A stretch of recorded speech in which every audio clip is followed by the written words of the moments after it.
Even if you have like a seed of an apple tree and you have the apple seed, in that seed is everything the tree needs to become an apple tree. But if it's not in the right environment, if you don't plant this apple tree seed in the right environment, in the right culture, and nourish it, it will never become the full tree that it needs to be to give fruit to other people.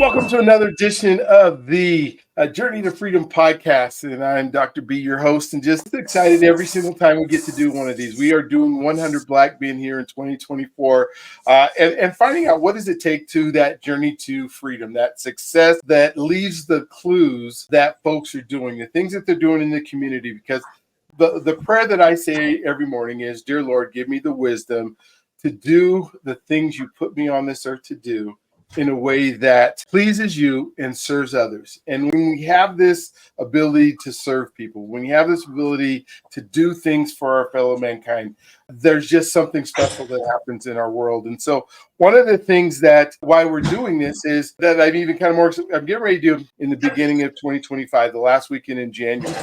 We're going to take 20 Black men down to Alabama. We're going to go to Birmingham. We're going to go to Selma. We're going to end in Montgomery at the Equal Justice Museum that is there that the Brian Stevenson put together.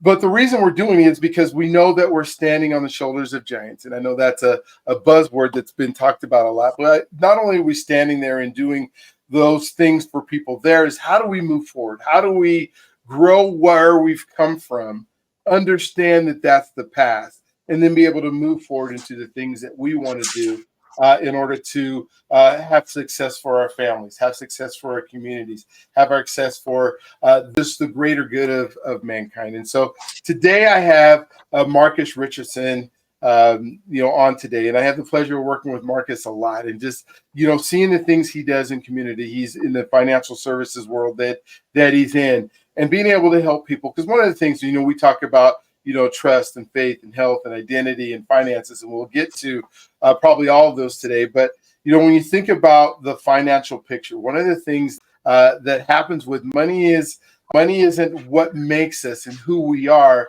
but money allows us the opportunities to do a lot of the things that we want to do in this life, to be able to help a lot of the people that we want to help, to be able to just move forward in our own lives and our own, the houses that we want to live in and the cars that we want to drive. That all is this thing that is called money that helps us transverse our world that's in. And they say, well, it's not. If somebody tells you money is not important in this day and age in 2024, I think that there's something that's missing, because it's almost up there with oxygen, because it allows us to do stuff. It's just one of those things. And so, Marcus, thank you for being on today. Thank you for taking your time away from your family and the things that you're doing in order to help others, to kind of share your story. And so I would love you to start. I tell my guests they can start wherever they want in their journey, whether it's, when you were 2 years old, or whether it was you're graduating from college, whatever it is that you want to start at, and kind of tell us who Marcus is. And then we'll just kind of, chop it up from there. Absolutely, Brian. Thank you for having me on. I do want to say this before we get into my story. You had said something about how important money is. When people say money is not important, I've always heard it said they just don't have enough of it. There you go. So. I love that. I'll have to start using that. That's really good. Yeah, you just don't have enough of it. Because otherwise you realize how important it is to be able to really do the things that you probably were called to do on this planet. So that's really good. Absolutely. And the good book that we read says money is a defense. And it also says money answereth all things. And so I know how some people say the love of money is the root of all evil, but some people say money is the root of all evil, but they miss the love part. So you got to put it in its proper perspective, because money can be a tool that can be used to advance God's kingdom, to help people and to serve others. And so I like how you start your day out with prayer about, Lord, order my steps and help me be of service to other people. So I wanted to start with that. And again, thank you for having me on, Brian. I appreciate you. And our relationship has grown and flourished, and I'm getting to know you and Renee and what you do. And I'm glad we've connected in the community of serving people and helping people with the trust. A little backstory on me though is let's see, where do I want to start? He said 2 years old. I don't know if I want to go back that far back, but I'm a native of Aurora, Colorado, born and Hmm. raised. I went to high school, middle school, elementary school out here in Colorado, and then fell in love with my high school sweetheart. We have been together since 2000 and been married actually since 2003. Been together since 2001, so we've been together 23 years, and it's been a blessing. And in my journey, I think one of the things that I was always looking for was just purpose, wanting to understand who I was and who God called me to be. Didn't know that at a young age, and so I did a lot of things that caused me a lot of heartache and a lot of pain. And in that process, I began to make a decision. I tell people it was the best decision I've ever made was when I surrendered my life to the Lord. 20 years old, that was 21 years ago, and that has been an awesome journey. It has not been without its trials and struggles. And so I don't want to act as if we have it all together. We're perfect because we're not. But it was in that journey when I was going through some things and I learned stuff and began to really step up to the plate. And one of the biggest lessons that I learned in that process of giving my life to the Lord, I remember I was on a probation for a DUI at 20 years old. I was lost, looking for purpose and looking for meaning. And I remember going to see my drug and alcohol counselor, and she was sitting there with me. And this lady just had a profound impact in my life. And one of the things she said is, she said, "Marcus, why are you here?" And the first thing I did, Brian, is I said, "Well, I'm here because my mom and dad got divorced when I was young and I didn't know how to handle it. So I started drinking and smoking." And she said, "Okay, I'm sorry to hear about your mom and dad, but like, are your mom and dad here coming, and are they the ones paying me every week? Are they the one?" And I said, "No." And she said, "Okay." And she said, "So why are you here?" And I said, "Well, my grandmother helped raise me. She passed away and I didn't know how to handle it. So I started drinking and smoking to numb the pain." And she said again, "Marcus, I'm sorry about your grandmother, but is your grandmother here with us right now?" And I said, "No, ma'am." And then she asked me a third time because I'm a little dense, Brian, so I didn't get it. So she said, "So why are you here, Marcus?" I said, "My brother, he's my older brother. He turned me on to the drugs and alcohol." And she said, "Marcus, I'm sorry that your brother did that." And then she looked at me in the eyes and she said, "Do you see where I'm going with this?" I said, "Yes, I think I do." And here's what she told me. And this lesson has always stuck with me from the time I was 20 years old. She said, "Marcus, if you keep blaming other people for the reason why you're in the situation you're going to be in, you're going to be a repeat offender. You're never going to change. And you're going to be in the system and another statistic for a young black male." So Hmm. what I really realized at that point, Brian, is that my life is mine. I can't blame my parents for what they did, their past, their mistakes, and how it impacted me. I can't blame my grandmother. I can't blame my brother, my social circle, and other people. I have to take ownership for Marcus. When I took ownership for Marcus, it really started putting things into perspective. And I had to ask myself some questions. Is this how you want to live your life? Is this what you want to be known for?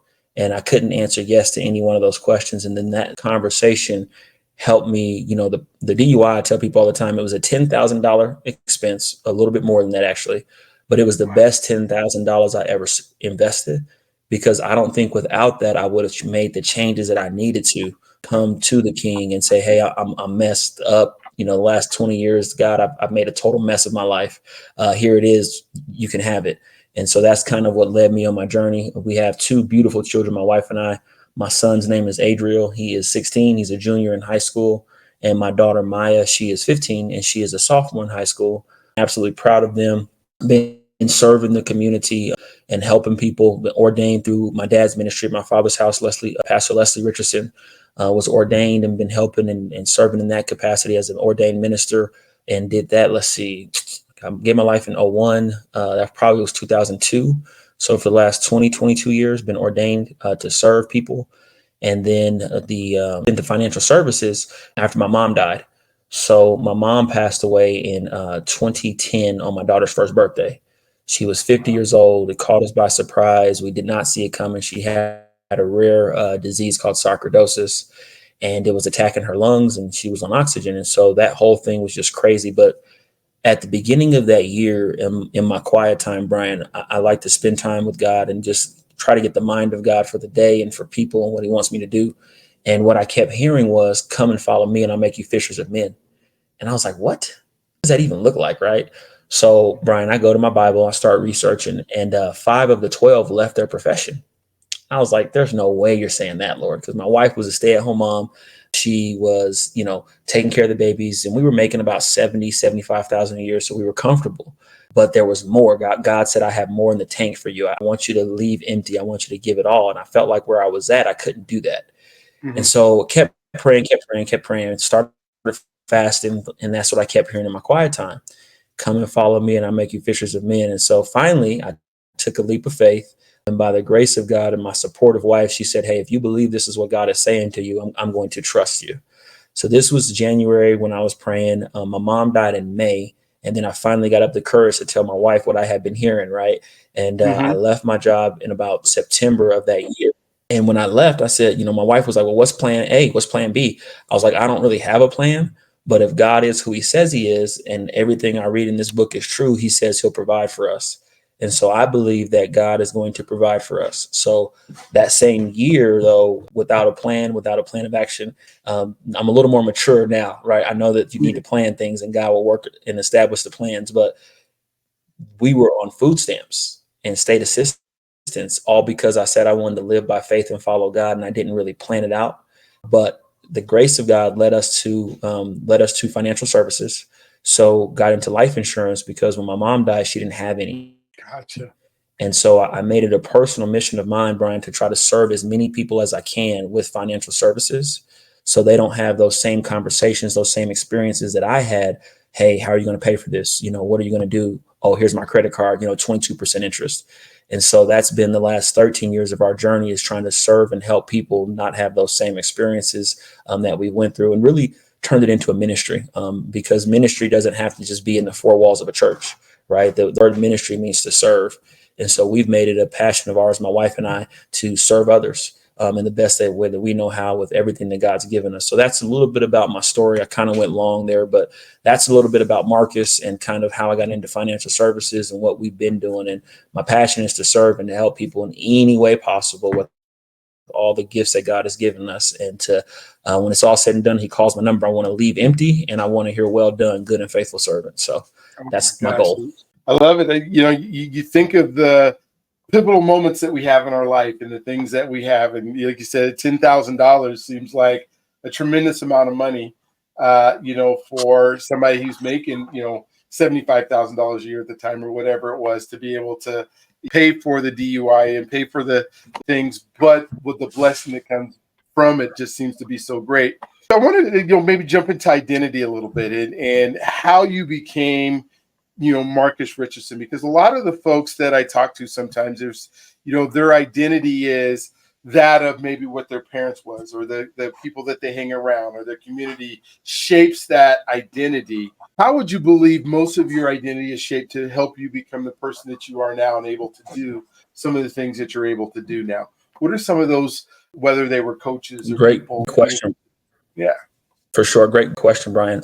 And it's funny that I keep coming back to this lady. So my drug and alcohol counselor, another challenging conversation that we had. I remember coming in there, I was very upset. So at that time, I actually wasn't making the 75,000, Brian. I was only making like 20,000. And Okay, I was so mad that's because even I was that's working half. as a lead supervisor. Wow. So half my money was going for the DUI, right? So Yeah. I was working as a lead supervisor, and I was working all these hours, 12 to 14 hours a day.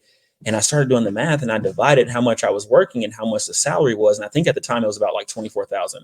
And so really I was making like $7 an hour, but they put you on salary. So you feel like with the status of salary that you're making more, but you really weren't. And I remember being frustrated. She asked me a question that I've never forget to this day. I asked my son, my daughter, and she said, Marcus, you're not going to make any more until you can answer these two questions. And I said, okay, well, what are they? She said, the first one is, who are you? And what are you worth? And she said, if you can't tell me who you are and what you're worth, why is anyone else going to pay you anymore? And I said, well, I'm Marcus. And she said, I know that, but that's not who you are. You have to be able to identify and tell me who you are. So getting to the core of your question, that has stuck with me the last 20 plus years, Brian, is figuring out and understanding who I am, and your identity. Because I personally believe that when you know who you are, the world can't move you. It can't shake you. Because when you look at it in a biblical perspective, is the first thing that God gave us is he gave us his image.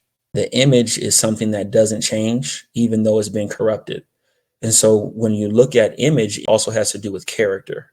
Like an A will be an A will be an A, whether you're in Africa, whether you're in America, whether you're in Zambia or you're in Europe. That A in the alphabet is going to be a character. So it's always going to be the same. It's going to be steadfast and it's not going to change. And so the biggest thing for me was, who is Marcus, to my core? And I think a lot of it comes from your upbringing. A lot of it comes from the environment that you're in, because that will dictate who you will become. And so for me, what I began to ask myself when I said, who is Marcus? I go back to it and I look at, for me, I like to, my filter is the Bible. So for those who don't like that, I apologize. Well, I'm not going to apologize. My filter is the Bible. Okay. When I look at it and say, hey, what is it that God is saying to me, and who did God say that I am? He said that I was made in his image, after his likeness, right? He told me to have dominion. He told me to be fruitful. He told me to multiply. And I do know this, the reason that they killed Jesus, Brian, wasn't because of the miracles. It wasn't because he fed 5,000. They actually killed him because he said who he was. He said, I'm the son of God. I'm the son of man, right? And they said, you're a man. You being a man, how dare you say that you're God? You can't do that. You're not God. That's blasphemy. And so when we really understand whose we are, people get uncomfortable, but we have to understand it's okay to be who God called us to be, and not try to dim it down. And so what I've really realized, Brian, is that I'm a child of the King. And because I'm a child of the King, I am in his kingdom and I have the same benefits. And because I have those benefits, I no longer have to live below my privileges. And then it's my job to help my children, help those who come around me to understand who they are. Because I believe everybody's asking that question, who am I and why am I here? Like, what's my purpose? Like, why did God put me here?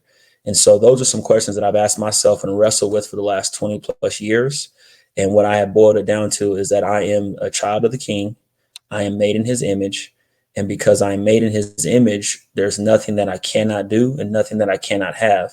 I just have to raise my belief level, which then causes me to get around certain people who have a higher belief level, those kind of things, which will help me become who God said I can be. Because even if you have like a seed of an apple tree, and you have the apple seed, in that seed is everything the tree needs to become an apple tree. But if it's not in the right environment, if you don't plant this apple tree seed in the right environment, in the right culture, and nourish it, it will never become the full tree that it needs to be to give fruit to other people.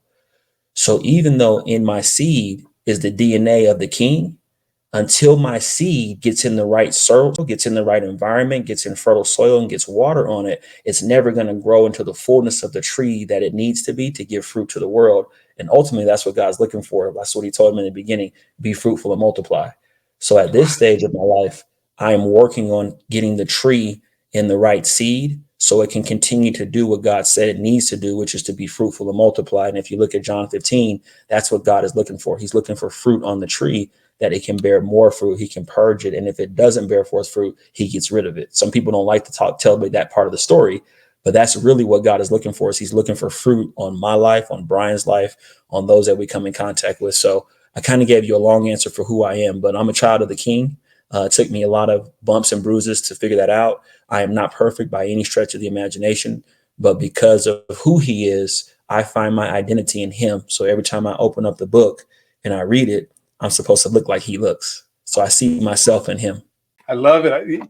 Yeah, and when I love your analogy of the tree, because as I'm thinking of the saying that says, you can count the amount of seeds in an apple, but you can't count the amount of apples in a seed. Think of how God will take you if you're willing to submit and you're willing to say, okay, this is where I'm at. This is what I'm going to give to you. I'll let you do the work instead of you trying to do all the multiplying, because you can't multiply. You have no idea how God's going to multiply it. All you can do is do what he's asking you to do, which kind of brings me to a personal development question. Because I hear people always say to me, I don't need anyone, and I think about personal development. And so, is it possible, when you think about your last 20 years of your life, is it possible to do personal development by yourself without anyone? And if so, how? And if it's not, what are some things that you need to do in order to grow, because we're either growing or dying, right? If you plant the seed and you water it, you expect it to grow because that's how God has created it to be.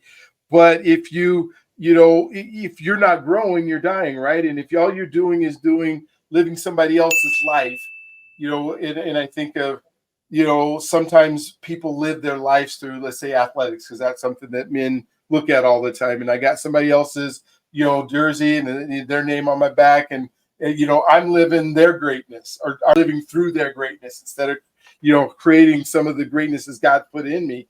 How does personal development happen for you? So there was a two-part question. How does personal development happen? And then you asked, can a person grow by themselves, or do they need to be around other people to grow? Correct? Yeah. Yes. So for me, we have a saying in the group, my mentor that I work with, he says, when you see a turtle on a fence post, how did he get there? The turtle, in order to get on top of the fence post, had to have help. And we are all just turtles trying to get on top of the fence post. But without the help of someone, you cannot get there. And so I think it's very egotistical. I think it's very prideful for a person to say, I'm self-made. No one is self-made. I don't care. Even if you, the first millionaire in your family, you're still not self-made. We are all made and shaped by our experiences and our environment and the things that we're exposed to. So when it comes to personal development and personal growth, my mentor has always told me, you're going to know who you'll be if you look at the books you read and the people you hang around. So those books you have on your bookshelf, Brian, that's indication, if you've read those books, right, that you want to grow because you're seeking knowledge. And the book tells us that my people are destroyed for a lack of knowledge. And then it goes on further, because most people don't quote the rest of the verse. It says, because you have rejected knowledge, I have rejected you. So you mean to tell me that if I reject the knowledge of God, God's going to reject me? Yes. Oh, and then it goes even further that says, not only will I reject you, but I'll reject your children from being priest. So my lack of knowledge, my lack of personal development, my lack of growth affects Adriel and Maya. And I think some people miss that. And so it's my job in turn to grow and then help my children grow so that they can have a new ceiling. Like my ceiling, hopefully, will be Adriel and Maya's basement. You know what I'm saying? As I push the bar, as I grow, I am then in turn pouring into my children, into those that God has entrusted to me. So that way they can start a new legacy, a new ceiling, and be able to take it to another level of where we left it, and hopefully leave it better than what it was when we came through. So personal development, to answer your first question, no, I do not think it can be done by yourself. And to me, when a person says they can do it by themselves, that takes the grace of God out of the equation. Like, it took the grace of God for me to get to where I am, for him to change my heart, for him to come and get me. Literally, like the way I was thinking of this week was the grace of God to me reminds me of this. It's like if I fall off a boat, right? And I took a cruise back in June, but let's say I fall off in the ocean. One, it's the ocean, right? We're 100 miles from any landmass or whatever. Two, I cannot swim. I know, don't stereotype me. It might be a black thing, but I can't swim, Brian. I can't swim. And so if I fall in the water, unless someone comes and saves me, I'm never getting out of the water. That's how personal development is. Someone had to throw a life raft in there. So that's how the grace of God is. God had to come and get me and save me from my own drowning, because if it was not for him, I would still be in the deep end, or I might be dead or locked up somewhere. And so I think that personal development needs to be in the right environment with the right people. I don't think you can do it by yourself, but I also think you have to be hungry for it. Like for me, I'm hungry for growth. Like I want to grow into the fullness of who God said I can be.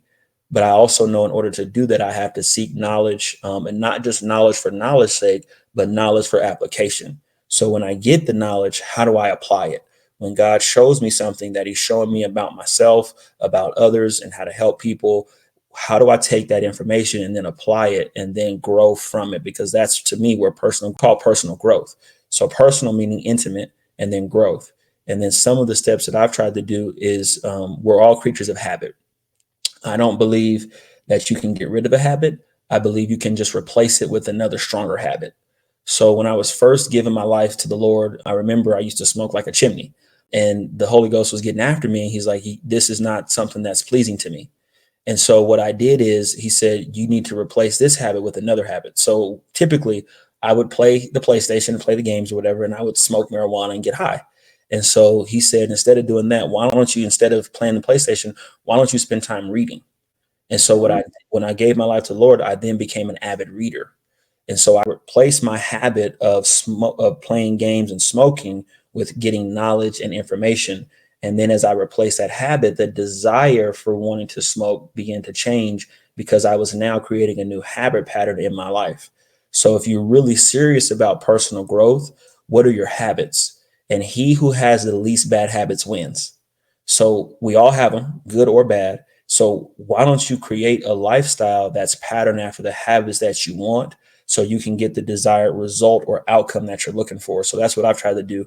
I'm an early riser. I wake up in the morning, read, journal, spend time with God, go to the gym. But those are all habits that I've created to try to help me continue to grow personally, have habits of seeking knowledge and asking people for information that I need. And my mentor always tells me this too: if you're the smartest person in the room, Marcus, you're in the wrong room. So I'm always looking to put myself in situations that stretch me, that cause me to grow around people who know more than me. And then when I'm there, I think this is also important, is learn how to listen. Every time I show up, it's not about me talking, about me showing how smart I am, but can I listen to what they're saying, and even what they're not saying, be able to look at a person and be able to hear their heart. And then I think the other thing people miss too when it comes to personal growth is that they don't know how to actively listen. Sometimes you can listen, but you're not hearing, right? The Bible says, "Hear, O Israel," right? He says, "You guys hear me, but you don't obey me." So when we hear the information that we're getting in personal growth settings, we got to take that information and then apply it. So that's what I feel about personal growth. And I feel like it's vitally important for a person to want to grow if they want to change their situation or change where they are so they can get to where they want to go. Because if you don't grow, like you said, if you're not growing, you're dying. For me, there's no in between. Yeah. Well, you mentioned this a few times, and it becomes a question, especially in our culture. The alcohol and the weed and what do you think that was giving you or replacing you, or the PlayStation or these other things that stop you from, I guess, growing and doing the things that God has called you to do? What is it that those devices do or were doing for you was it replacing something? Was it allowing you to just move forward? Was it the deadness of your life? What was it that was doing for you that made you continue to want to do it over and over and over again? Another great question. For me, Brian, I think it was when I was doing the alcohol and the drugs and things like that in the games, it was really I was trying to numb the pain because no one taught me down and sat me down and taught me how to deal with this emotional trauma. First off, I'm a man, right? So they teach us as men, don't cry, right? It's, don't be sensitive and that kind of thing. Then I'm a black man, right? So now you got that on top of the macho chauvinistic stuff. But it's like, bro, I'm really hurting that my parents got divorced. And then my dad didn't call me all summer and got remarried, 4 months afterwards. And no one helped me process that. So now you have a 13-year-old kid who thinks that his dad doesn't love him, who thinks that his dad abandoned him. And so now I'm dealing with the abandonment, the rejection, and all these issues of my soul. And no one sat me down and said, "Hey, your dad loves you. He's just got a lot on his plate." Right. One helped me process those emotions. And so then what I did is I said, oh, instead of feeling the emotions and dealing with the emotions, my emotional intelligence was really low. I said, I'm going to numb the pain. So the alcohol, the smoking, right? It numbs it, but it doesn't take it away. It's just the voice of that pain isn't as loud when I'm intoxicated because I'm thinking about something else, or I'm running from my pain. And then the game's the same thing, running from it. And really what I had begun to realize is it was running from my pain and it was numbing the pain, but really it was causing me to become lazy because it's hard work to grow personally. If you really want to grow into the fullness of who God calls you to be, it takes work. You got to put the game down. You got to put the alcohol down. You got to put the marijuana down. And so it takes work in order for you to become all that God said you can be. And in those areas, I didn't want to work. I didn't really want to work as hard as God wanted me to work in order to make those changes. Not saying that I can make the changes on my own, because I can't do it without God's help. But there is a point where God says, "Hey, Marcus, I got something I need you to do. I need you to put yourself in a position that you can be able to win and be able to hear from me and be able to receive the information." So The alcohol, the drugs, the games really was a way for me to numb the pain that I was feeling emotionally because I didn't know how to work through it. So again, it's going to work, going to take labor, it's going to take toil to work through the brokenness of a broken home, to work through some of the stuff I went through as a young child to really become who God said I can be. And I didn't really want to work at it because I didn't really want to face the fact that I'm broken, right? To face the fact that I don't have it all together, that I am still trying to become who God said I can be. And so for me, those were the biggest things when it comes to why I was doing it is I was really trying to run from the pain that I had because I didn't know how to process the pain. And no one, said, hey, it's okay to hurt. It's okay to cry about this. It's okay to deal with this and process that. And here's how you process it. And that's another reason why I have a passion for young men, because I know it happened for a reason, but had I've had someone in my life at 13 who could have sat me down and said, hey, Marcus, here's what's really happening in your soul. Here's what's really going on. And here's what's going on with your dad. And you don't have to walk around angry and bitter at him and bitter at the world. I think it would have helped save me a lot of heartache. But I thank God for the heartache because the heartache made Marcus who he is today. But the goal now is to take the pain and use that to propel me to purpose. Because what the enemy tries to use to destroy you, God uses to glorify himself in your pain. Wow. So I love it because we find these other things to numb the pain, it sounds like. But then there's obviously a chemical portion of the alcohol and the weed and even in what the dopamine that the game puts out, chemically in your body does something that is addictive. Mm-hmm. What are some things that you were able to do? Because now you said, I'm taking that away. I'm going to just read. Mm-hmm. Were you able just to say the chemicals hadn't taken on over enough to say, hey, my body wants this, or your mind was strong enough to go, I don't need this? I know, because some people are able to do that. Or was it a process that you had to go through? And the reason I'm asking is because I know people struggle. They make this decision all the time. Mm-hmm. They make this, I'm going to stop. I'm not going to do this anymore. And then the actual addiction portion of what that is a part of, says, no, you need this, you need this, you need this. How did you get through that? Another great question, Brian. So for me, I had to really want to get free. That was the first thing. And let me just kind of paint the picture so people understand. 13 years old, I had the situation happen with my mom and dad. Didn't know how to process it. Started smoking at 14. It had become an everyday habit by the time I was 15. So when I surrendered my life to Christ at age 20, I literally was smoking an ounce a week of marijuana, 4 or 5 blunts a day for those who watch it. So it wasn't just like, oh, you had just dabbled and then you stopped. No, I was a full blown addict. I was smoking an ounce of marijuana a week on a regular basis, if not more. And I was drinking a pint a night every single day of cognac was my drink of choice. And so this is how bad I was. Okay. When I was going through this situation and God was really changing my life, I had my come to Jesus week. I was sick and tired of being sick and tired. And I got pulled over on Monday. And now, mind you, I'm on a DUI. Okay. And so that Monday when I got pulled over, you're not supposed to have any police contact. And so I had a half ounce in the car. I had 2 pints in the back seat, and I'm 20 years old. So I'm not even supposed to have alcohol. And this was before marijuana was legal in Colorado, y'all.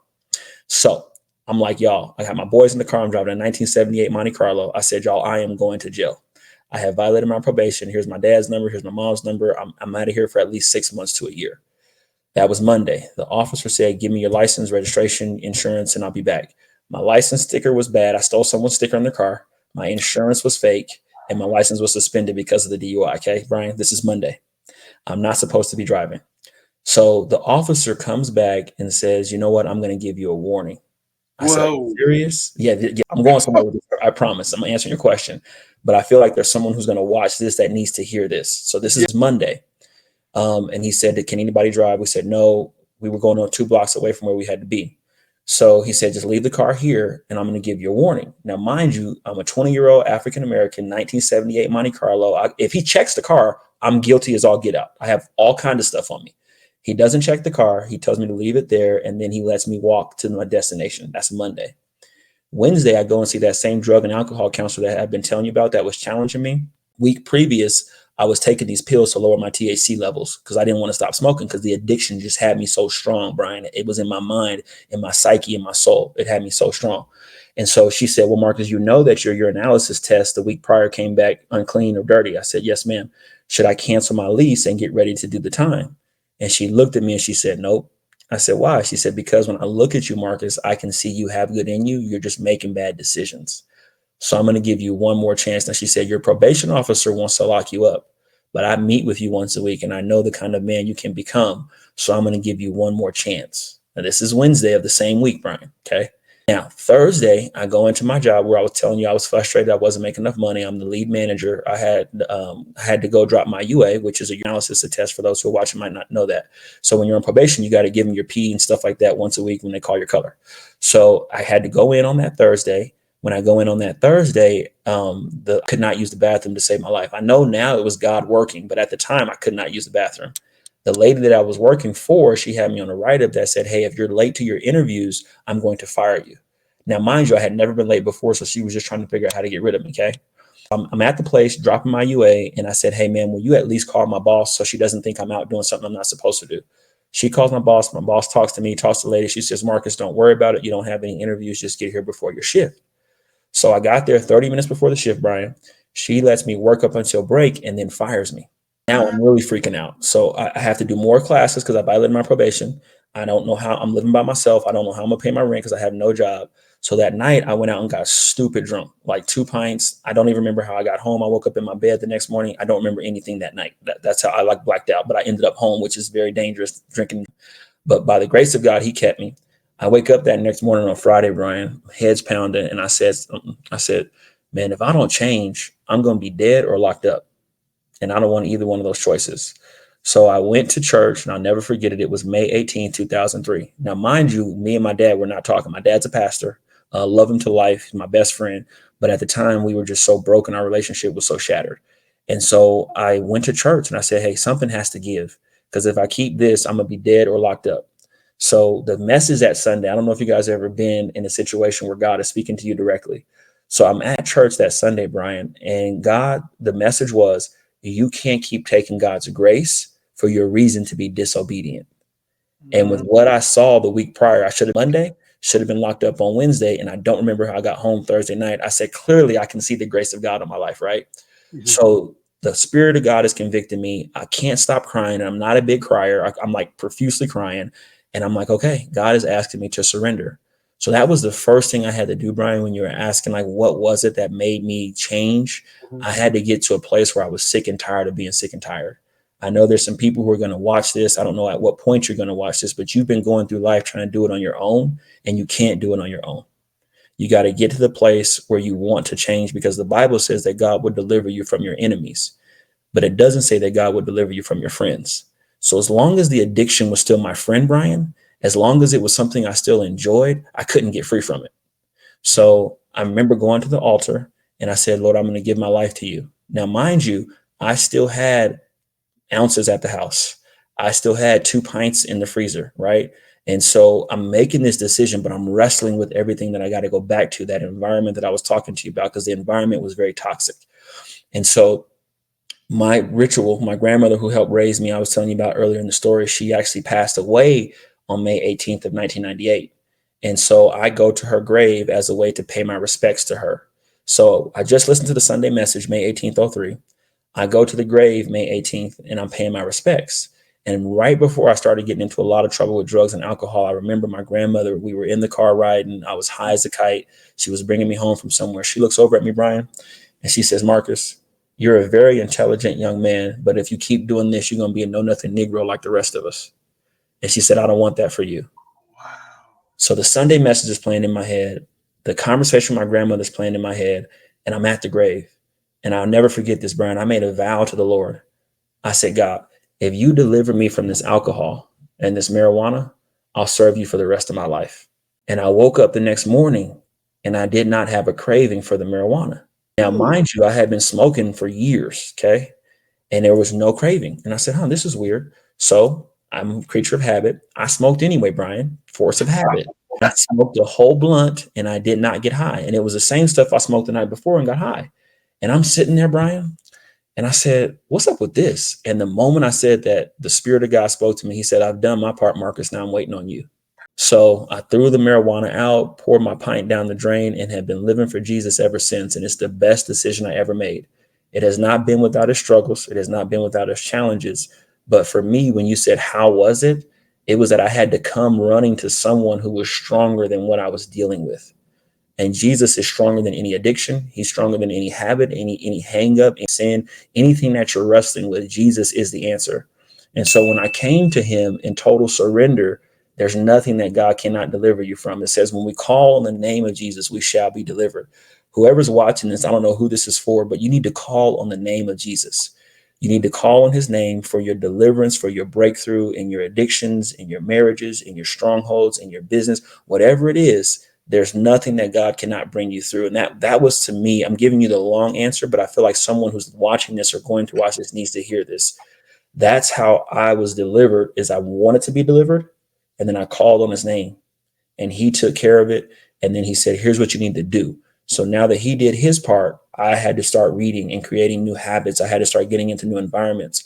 And one of the biggest things I will share with you too, when you're changing your life, you got to change your circle. A lot of people can't change because the people in their circle are still so toxic.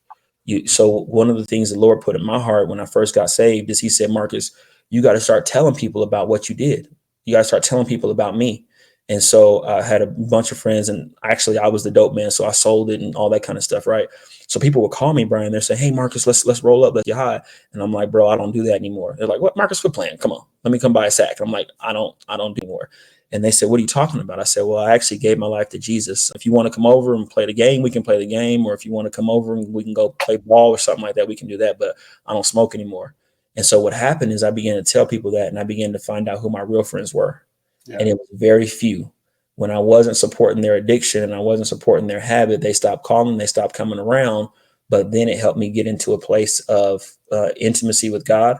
I was able to get quiet, and then I was able to get into his presence and spend more time. So have a desire to want to change, call on his name, and then get around a new circle of people who will challenge you, who aren't smoking, who aren't at the bars, who aren't fornicating, who aren't doing those things.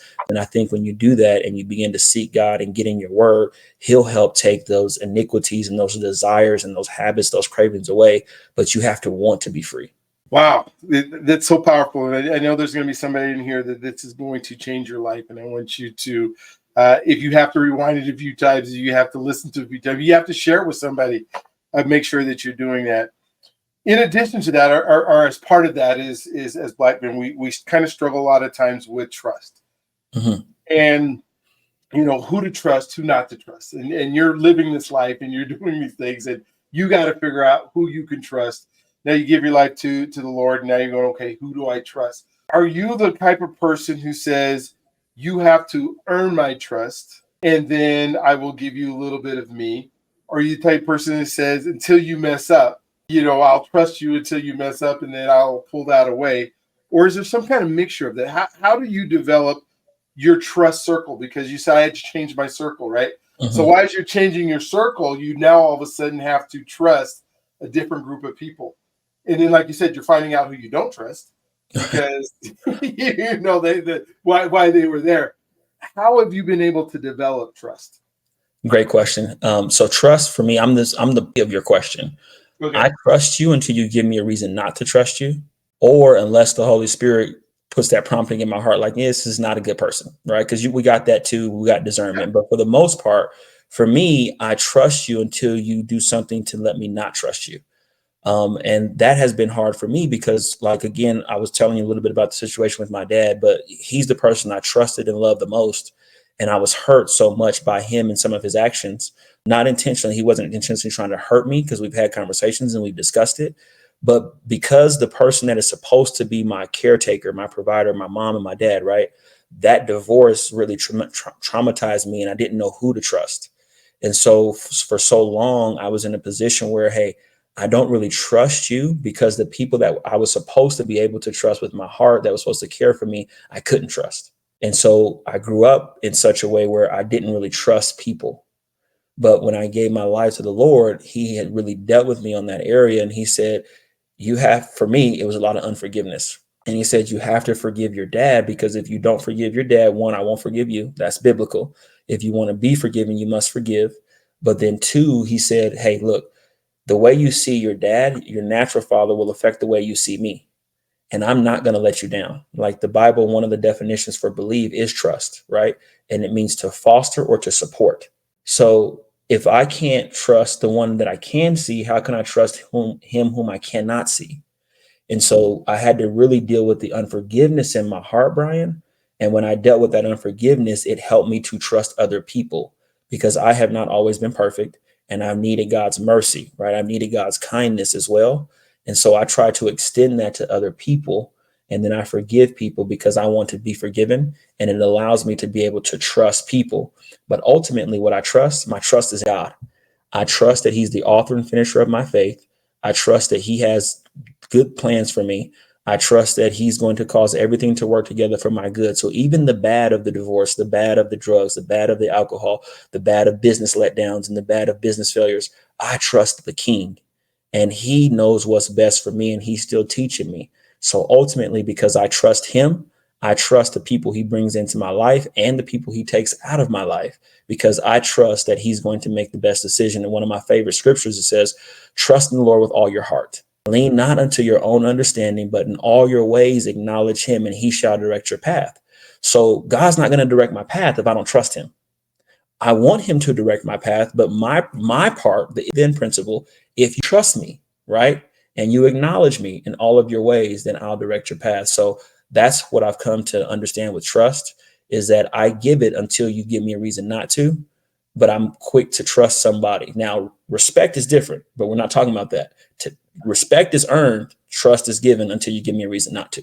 Yeah, I love that you put in respect there, because the respect has to be there. Then and then the trust. I mean, when you think about new relationships and you think about being able to become the person you need to be, you almost have to trust and hurt.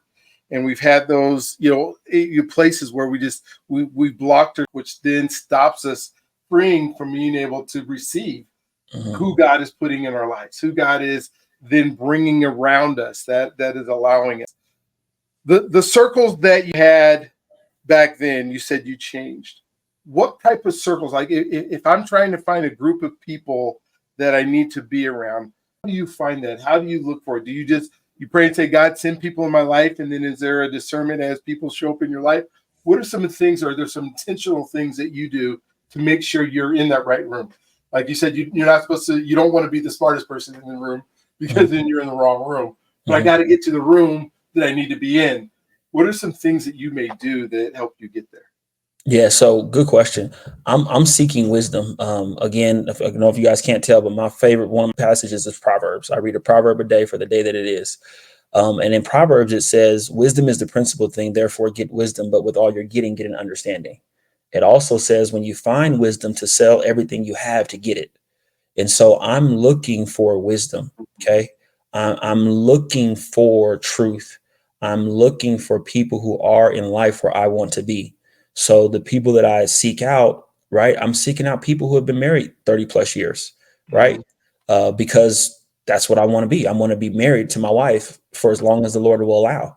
So I'm not going to hang out with people who are divorced, or people who are going to bars, and people who are doing the clubbing thing. Like, that's not my program. That's not my jam, because that's not what I want.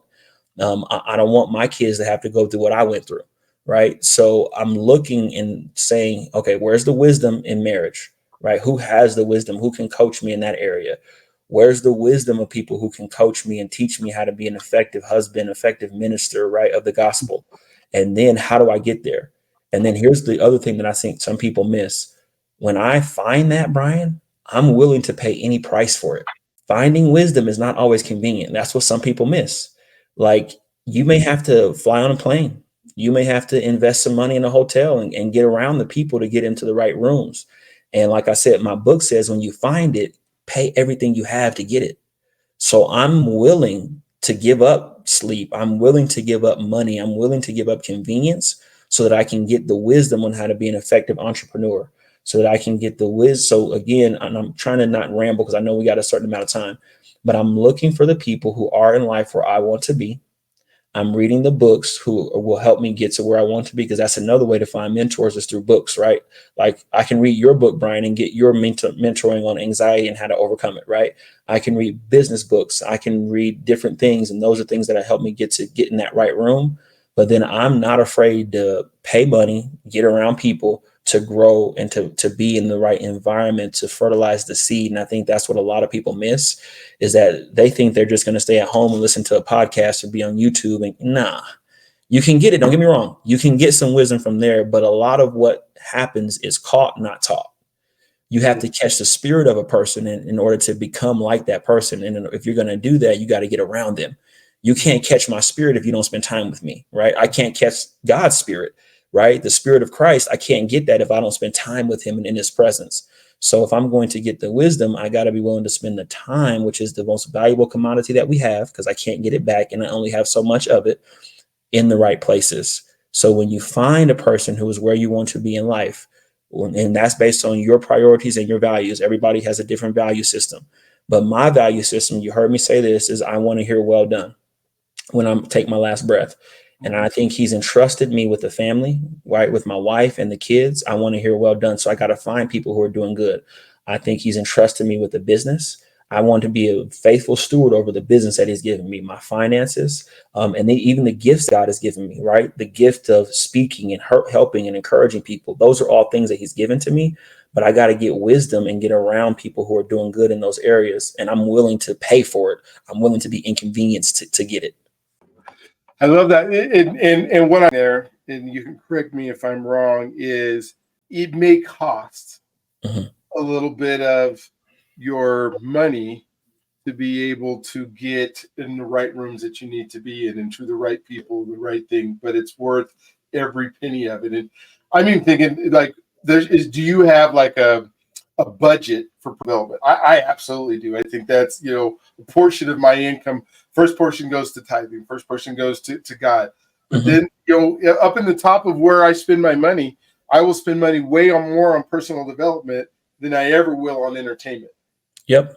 Is there a formula that you use, or you just say, hey, if this opportunity comes to be in this room, I just want to make sure I have something set aside to get to it? Yep, another good one. So yes, and let me say this: it's not that it may cost you; it's going to cost you. There So you go. I've Yeah. made up in my mind that I'm willing to pay the cost, Brian. Okay, Um, gotcha.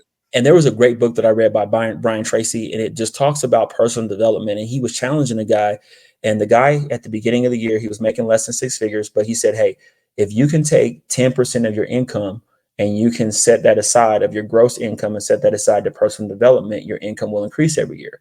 And the guy was at a place where he was like, "I can't do 10%, but I can do at least 1%."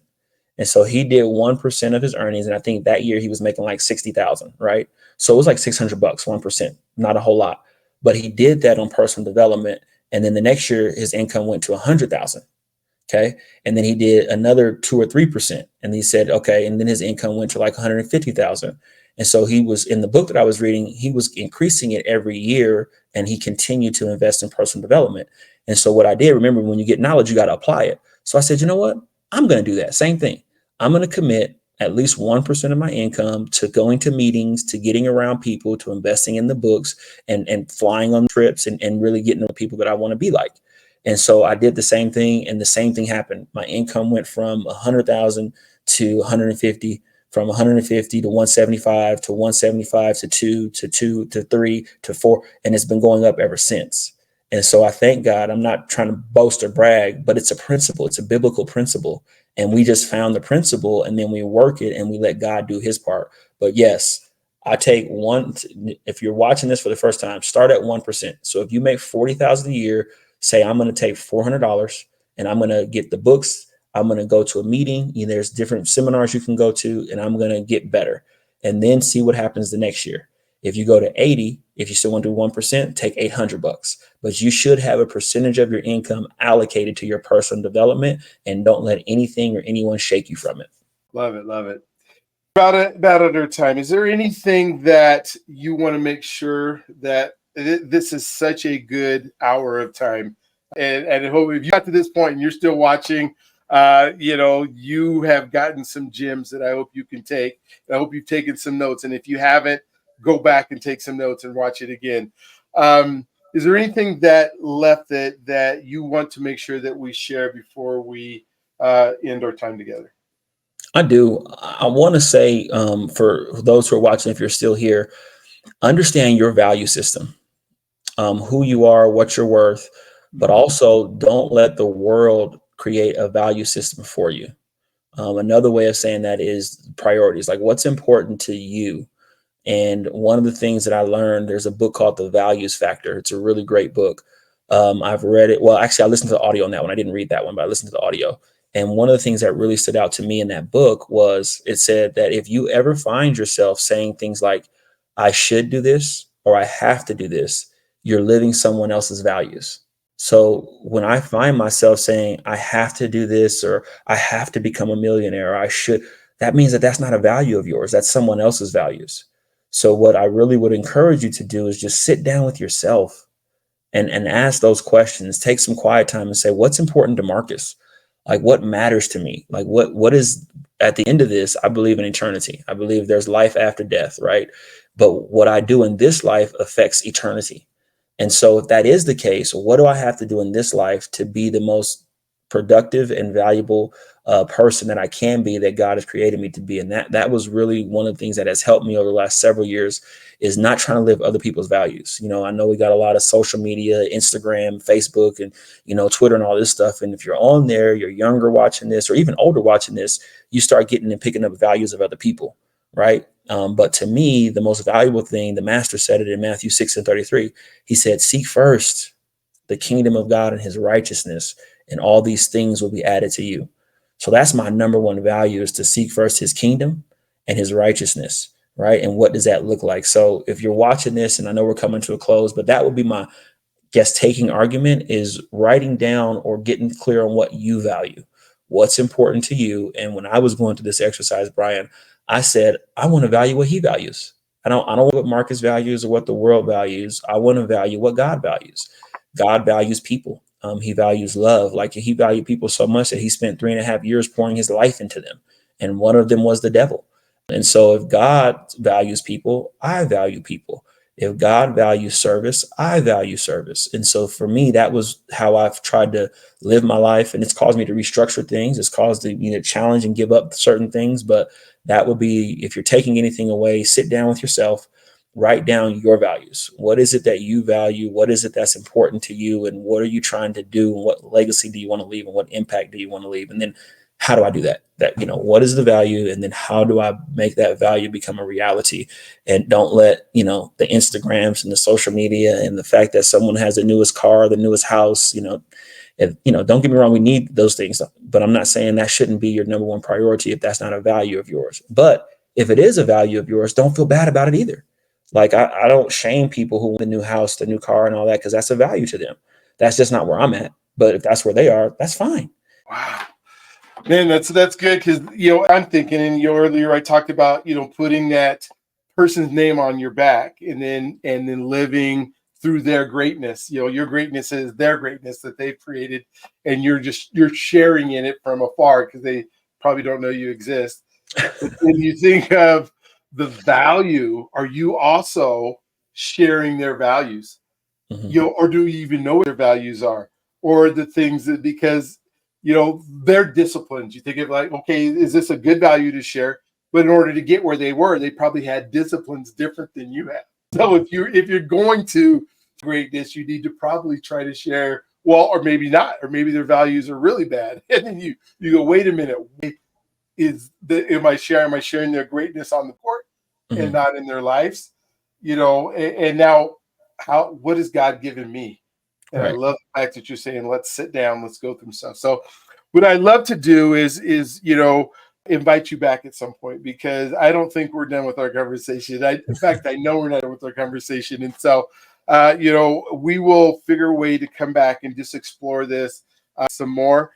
For those of you who are watching and listening, I thank you for do whatever you do to subscribe and ring the bell and all that kind of stuff, because there's some really good shows that I think that you could be a part of. But Marcus, I just want to thank you again for being part of the Journey to Freedom and sharing your story.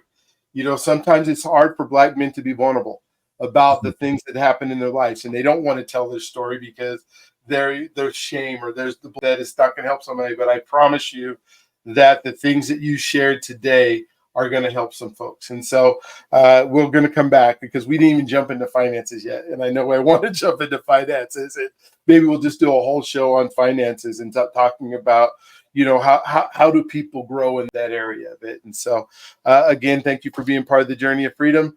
Marcus, thank you for being on, and we will look forward to seeing you guys all at the end. Have a wonderful, just incredible day. Thank you again, Brian, for having me, man. Be blessed. All right, you too.